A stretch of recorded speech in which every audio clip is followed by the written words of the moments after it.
Sabi ng principal. Ay, sabi ng guro. Sir Bong, may mali po dun sa ginawa ng ng yung classroom program sa trimester, yung ginawa ng DepEd. Oo, nakita ko yan. Nakita namin yan. Kaya lang, tingnan nyo ganito Ang sinasabi ni Sir Bong, hindi nyo dapat pahabain. Dapat, i-stick nyo lang doon sa 240 minutes per learning area, di ba? Kasi kung 1 hour, 1 hour yan, di ba, magiging 4 times lang per learning area. Okay? Alam ko, ganyan din sa elementary. Tama ba ako? 60, 60, 120. 60, 60, 240. Pasok sa banga, di ba? Kung 1 hour kayo, dahil 240 minutes per week, ang isang learning area ay 4 times. 4 times in a week dapat lahat. Dahil 240. Merong lahat kayo ay hindi 5 days. Kung ang gagamitin nyo ay 1 hour per learning area in a day. 240 yan. Kaya lang 4 na beses. Sinasabi ko ito na kahit mali yung kasi nakita ko mali talaga yung di ba, yung 9 to 10, tapos 10 to tapos yung 9 ulit, di ba? Oh. Kaya lalabas diyan ay 3. Okay, maaga pa rin 'yon. Kaya lang magbase kayo dito sa sa number of minutes. Okay? Para ito sa mga single shift Single shift. Kasi karamihan naman kayo sa province, single shift, no?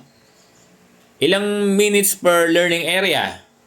Di ba, 240. Kung gagawin mo 1 hour, 1 hour, 1 hour,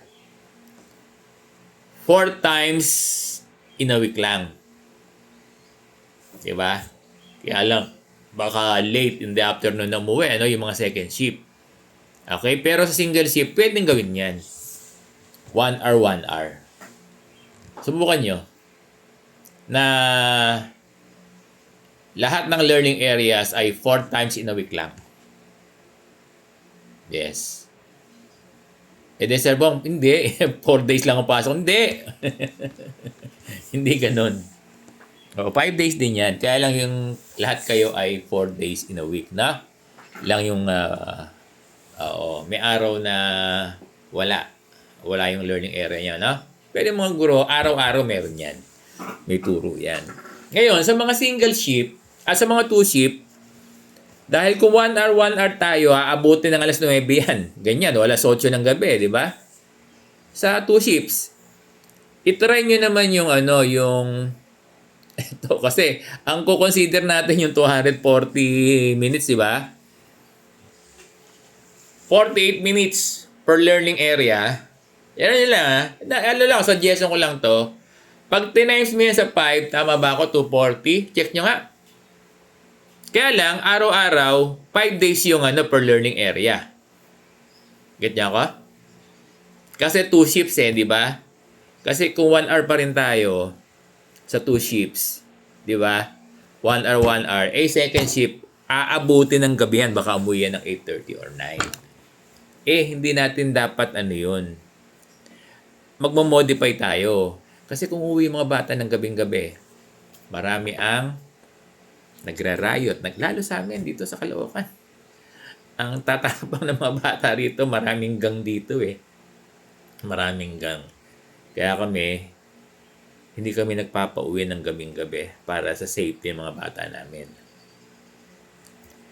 Pag nagpauwi ng gabi sa second shift, nako, yung holdapan, ganyan, maraming nawawalan ng cellphone, nawawalan ng pera dahil inaabangan ng mga unscrupulous sa labas. Kaya hindi talaga pwedeng magpauwi ng gabi. Sakto lang.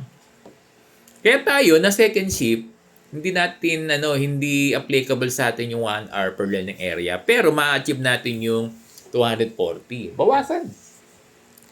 Tingnan nyo yung 48 minutes per learning area. Diba? Kaya lang, 5 days lahat. Ang importante naman ma-achieve lang natin yung 240 minutes per learning area, no? Hindi ko lang alam yung elementary, kung 240 rin kayo, no? I-ko ha. I-research ko. Sige, ganun.